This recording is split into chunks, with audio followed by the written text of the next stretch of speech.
Real estate is competitive, and many agents hold successful strategies close to their chest, but not great agents, and certainly not me. I'm here to help you succeed. I'm Chris Heller with this week's episode of the Agent Advice Podcast. Everyone in the industry knows agents need a way to make smarter decisions based on data and real reviews, not just sales pitches.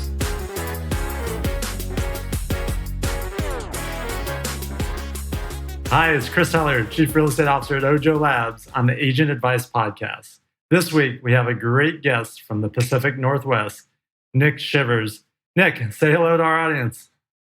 Chris, thank you for having me. It's always a pleasure to talk to you, the man, the myth, and the legend. You always make it fun, no matter where we're talking, whether it's in Mexico or over the phone. So, take a moment and tell everyone who's watching or listening, where you're at and what your business looks like. Sure. So I'm in my main hub's in Portland, Oregon. I have 10 agents, about 4 admin, and a lead manager. I am mostly out of production. I think I did about 6 deals last year of just strictly friends, and of course in the $1 million plus range. So Salem, Portland, Clark County. I also have my own little iBuyer platform called My Rocket Listing. And my real passion is a platform called Sell a Home, Save a Child, my nonprofit movement that I started a few years ago. Well, we're going to talk about both those. So yes. I want everyone to hear about that. How long have you been in the business? I'm an old chiseled vet, 20 years, going on 21. 21. Well, if you're old and chiseled, I don't know what I am because I've been in the business a lot longer than that. So maybe I'll just say I'm just chiseled. How's that? You are chiseled. I was noticing when you were flexing, I'm like, damn, those your biceps are getting huge. Yeah. So, hey, if anyone wants to get a hold of you, if anyone has a referral for your area, what's the best way for them to get a hold of you? They can always message me on Facebook, Nick Shivers. They can email me. They can go to nickshivers.com. They can send a pigeon carrier. I'll answer to anything. All they have to do is scream in Portland, "I need a great agent," and you'll show up. There you go. Of course. So how many transactions will you guys do this year? I think we'll be somewhere between 320 and 340. So 320 and 340. Not too shabby, my friend. Yeah, it was a good year. Good year. And good year in a tough market. People nationally have seen what's been going on in Portland, and although I'm sure what we see on TV is not the whole city, but it still makes for challenging times, that the pandemic and everything else. You and I talked early on, when the pandemic hit, about what do we think is going to happen, and I know you made some changes in sort of how you guys operated. What are some of the things that you did, or some of the pivots you made to be able to take advantage of the opportunities that have shown up? Sure. So when this first happened, I was freaking out. So I started, when I get stressed, I become a little bit dictatorial. And if I look back, I go, okay, the things that I did, would I have done them again? Absolutely. The thing that I wish I wouldn't have done is I became very dictatorial to my team members. And so when I get stressed, I start just barking out orders. Yeah. And I traditionally, I'm never like that, but I was scared. I was looking at 2008, 2009 over again. I was like, oh boy. I thought the luxury market would be destroyed. I was right for about 6 weeks and then completely wrong, except there's one area in Portland that's still struggling big time in luxury, but overall the market is crazy. So the first thing, of course, is I started reaching out to guys like you. I said, Chris, what are your thoughts? I started cutting costs. And the first thing that I did was I said, listen, we are not buyer agents. We're all listing agents. Because we were already in a low inventory market, and I knew that would probably get a lot worse. And so we shifted. We cut all buyer lead gen and strictly went to listing agent, a lot of outbound calls, just touching base with our clients. And then I added one other listing lead platform that really did it great for us. Yeah. And that's what we noticed, right? Top agents, top teams, when something happens, whether they freak out or not, they're really quick to get into action. And that's one of the things that you've always been good at doing. And you reminded me, I'm gonna have this conversation with my wife tonight, because I get the same way. Under stress, I get that. And so not that she'll buy that as an excuse, but at least she'll understand a little better. One of my many shortcomings. So, yeah, me too. So here we are. We've been through 6, 7, 8 months of the pandemic, and heading into winter. Going into 2021, are you thinking about it any differently and looking at things differently, or are you doubling down on just the efforts that are currently being made? There was 3 areas that, because again, I am a master of great ideas and I'm not so great at implementation.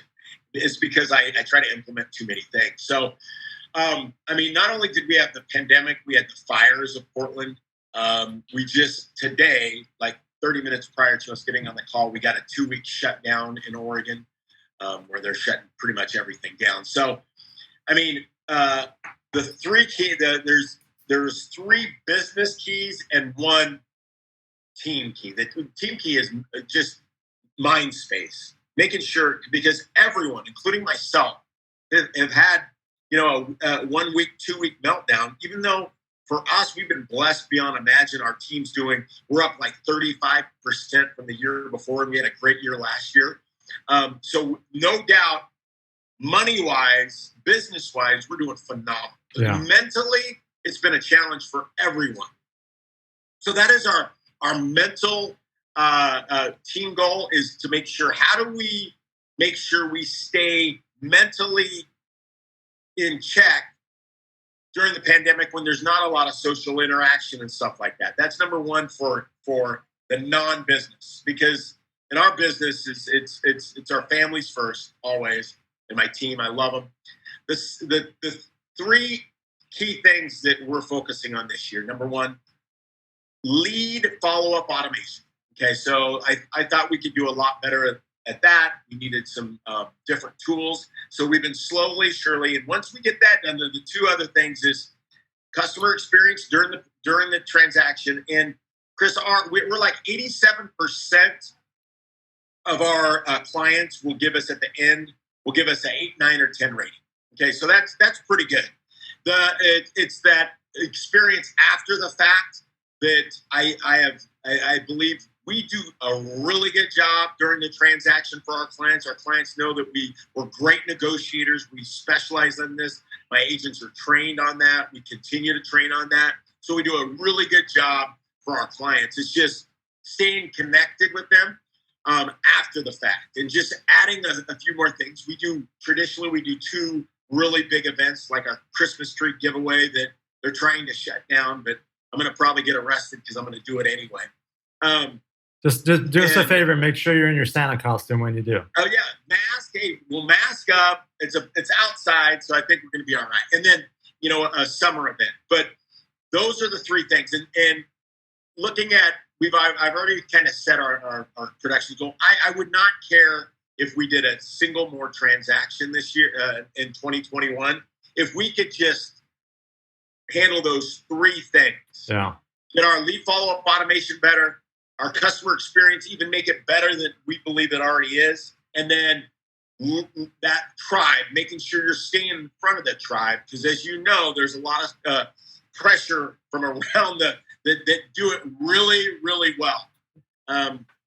They do it really, really well, but I still believe that building that tribe of relationships, and I believe that really helps with our nonprofit to build that tribe. But it's our responsibility to make sure that we're top of mind awareness and we stay there. Yeah, and I know what trust me, I know what you're talking about. There are a lot of platforms out there, and our consumers and our past clients and our sphere of influence have more options today than they've ever had before on information they get, on being able to transact in new and different ways. And I've used the phrase of always creating new relationships and deepening the ones you have, and which is basically what you just described that you guys are doing. Now, I also know that you also do a fair amount of investing yourself, and something that I wish more agents would do more of. Talk about that for a minute. Like, what's any core philosophies or things that you try to look for, or goals you have around investing? Sure. That's one of the things that I tell all my agents. I said, the reality is you could make $10 million a year, and if you spend $10 million a year, you're still broke. I said, so what is you have to have long-term assets. And I think in this unknown world, as you can see, the stock market goes up like massive one day, falls another day. I think us as real estate agents, I mean, what better way? We know it, we live it, we get the best opportunities in the world. So why are not most agents investing? Because, I am a barely graduated high school, dropped out of several colleges, not the brightest. One of my best friends, one time I was in a funk, and he goes, Nick, just to let you know, it's not your aptitude that's made you successful, it's your attitude. So I know one thing really, really well, and that's real estate. So, my investment strategy is real estate. And as a blue collar guy, I've done super, super well in that arena. And it's going to leave a legacy for my children. And all my agents, all of them, I say, you need to be a real estate investor as well. So half of my team, they do invest in real estate. Half of my team still does not. And, I'm like, my head admin girl, she was able to buy 2 properties this year, increased her net worth by about $250,000. And she has another $2,000 in positive passive income. Yeah, changed her life. That's awesome. The and that's I know one of the things that we have in common. Now that leads into, or is at least related to, what you mentioned earlier about my rocket listing, because I'm sure some of the opportunities come from that. Share with us sort of what that idea is, how it works. Sure. So the idea started when I had a sit down with Eric Wu, the CEO of Open Door, and I'm like, wow, this guy's really smart. I asked him the question. I said, your model doesn't seem to be able to be making any money. And he looked at me and he said, I don't need to make money for a decade, and my company will be worth billions. And boy, was he right. So Chris, I lead with my instincts, and my instincts and my gut said, Nick, you better start something like that prior to him. And so I did. And my first thought was, I just want people to wave their hand to me first. They aren't going to take any of the deals. And lo and behold, I realized that convenience is worth a lot of money. I'd invested, I'd buy 1, maybe 2 properties a year prior to that. But we started buying significant amount of properties because people just wanted to be done with, they wanted convenience. They said, you know what? And I'll tell you a story. The first one we ever did was a property I still own in Milwaukee, Oregon. Property was worth $400,000. It would have sold in a week. My agent went out there, gave him the instant offer of $320,000, and my agent came back and he said he wants the $320,000 and he wants to close it in like 2 weeks. I'm like, why? I'm like, what? He's leaving $80,000 on the. So I actually called the guy up and I said, his name was Patel. I go, Patel, and I can remember that. I go, Patel, you do know that we could sell this home for $400,000 in probably a weekend? And he goes, yeah. He said, I just want the sure money. I got to I bring my dad into our house, and I just need to do a remodel. And that was really a big aha for me, that, people are, you're taking advantage. No, you give people choices and they make their decision on what they want. Yeah. Yeah. It's, in January of last year, we started marketing in San Diego the instant offer for the same reason. In fact, that you and I probably talked about probably where the reason came from. And to give people that option, but also to be doing it ahead of any of the institutions that I knew would be doing it. And Yes. yeah, there have been some that have completely surprised me where I will ask my agents the same thing. Why? Are you sure? Like, have we explained to them? Have we put it in writing? And some people just want that convenience. So, I assume for you that also leads into just some traditional listing opportunities. 80% of the people that we deal with, 80, probably maybe even 90%, are going to go the other option. Yeah. For us, what we see is the houses that are really kind of beat up are the ones that are taking that. Not always, but majority of them. And after we sit down and talk to them, because on our platform, we'll say, we have a little sheet that they have to sign. Here is what we think you could get on the open market, and this is what we'll give you. And they sign. So, 80, 90% of the transactions will turn into a listing.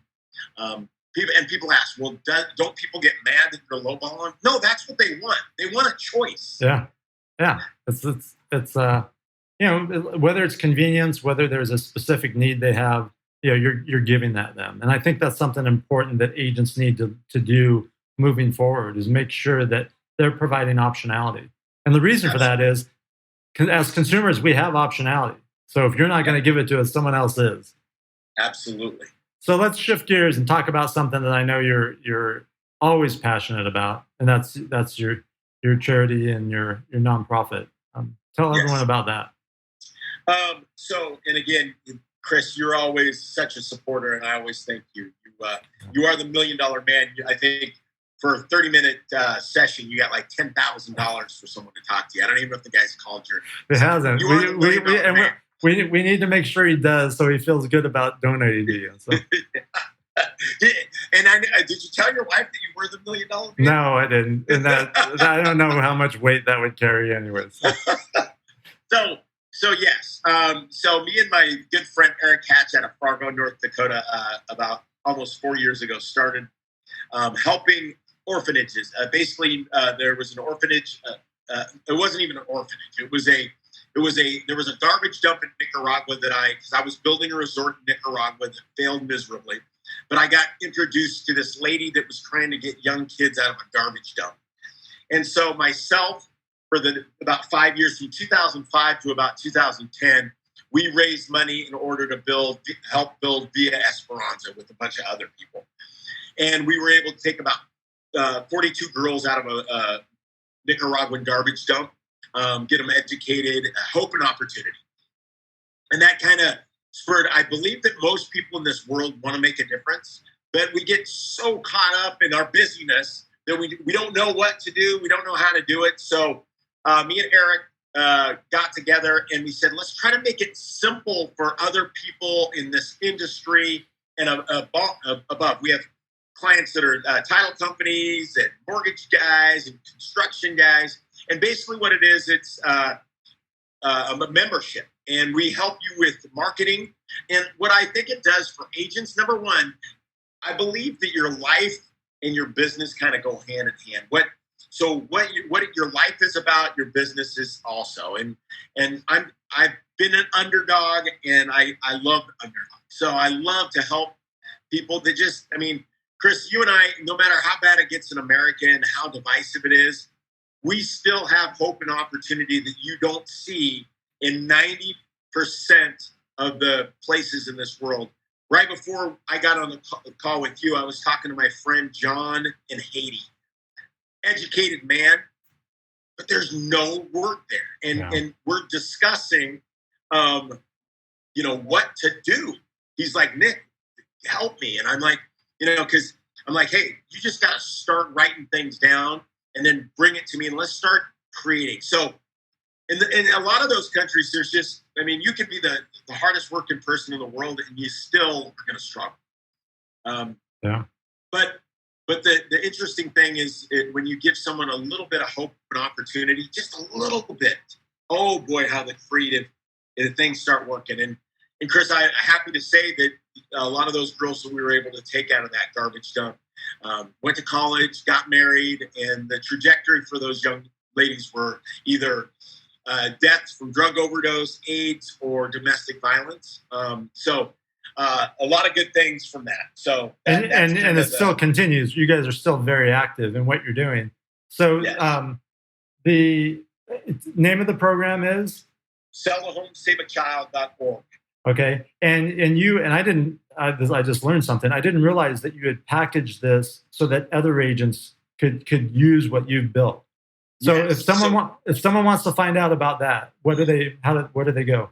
Just go to SellAHome, SaveAChild.org and just leave you can sign up and become a member, and then one of my staff will reach out to you and tell. And basically, what I think it does is this, Chris. I mean, I didn't start this for people to get more business, but here's the facts. My best, Amy Oliver, my little rocket house, she loves kids. She loves making a difference. She was on a listing appointment and talking about our platform, about Sell a Home, Save a Child.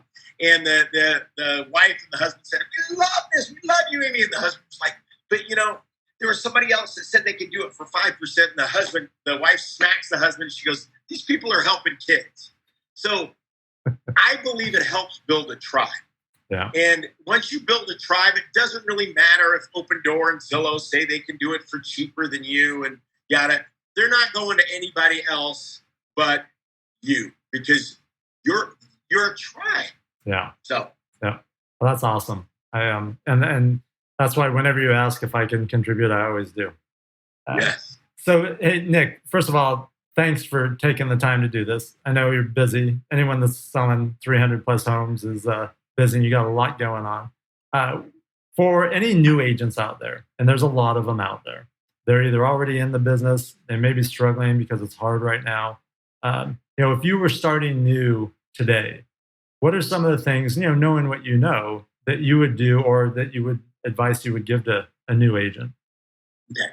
So I'm gonna break it down to three things. And Chris, I haven't really done this in my early part of my life because I was never trained on that. I really just went by instincts. But there's one thing: you kind of hit a plateau with just instincts if you don't start being purposeful. So number one, get clear on who you are. Okay, I'm not Chris Heller. I'm not going to be that system guy like Chris Heller. I'm not as cerebral as a Chris Heller. I am a motivation guy. That's my strength. So I got to know my strengths and I got to know my weaknesses and stay in your wheelhouse. So you get clear on that. Number two, you got to have a plan. And I always like to, when I start doing a plan, I always ask the question, what's the best thing that can happen with this plan? What's the worst case that can happen with this plan? And is the worst case, can I still handle that? So if I can handle that and I think there's a lot of upside, I'm going to move forward. And the last is take action. You got to take action. And if I'm doing this business, man, I'm not spending money on buyer leads right now, because everywhere across the country, as we know, there is 10 buyers to one listing. You better figure out a way, no matter what, whether you go out and do it yourself, whether it's door knocking, this is a contact sport. I don't care how much technology is. It's still a contact sport. Now, you got to use that technology to help stay in contact. But you yourself, whether it's between text, phone calls, meeting in person, you have to, it's a contact sport. So get clear on who you are. Have a plan, and then don't wait for perfection. I'm always good at that because I'm never perfect. And then you take massive action. All right. Well, anyone that's listening to that is as good as it gets as far as advice goes, and it's the right advice. It just dawned on me. We are at Ojo Labs, December 1st. Our Ojo Select Network launches in your area, and I know you guys are signed up. So absolutely, we're going to have a lot to talk about, and hopefully we're going to drive a lot of business to your team. So for everyone out there, we appreciate you tuning in to the Agent Advice Podcast. Nick, maybe we can get some of your stuff on the Agent Advice site. We'll talk more about that. And again, thank you for being here. Thank you for being generous with your time and all your great ideas. It was a pleasure to be here, Chris. Thank you for listening to another episode of the Agent Advice Podcast. And remember, you can use agentadvice.com as a free resource. And just as the name suggests, it's written by agents for agents. That's all the time we have today. Thank you, and we look forward to hearing you and seeing you next time.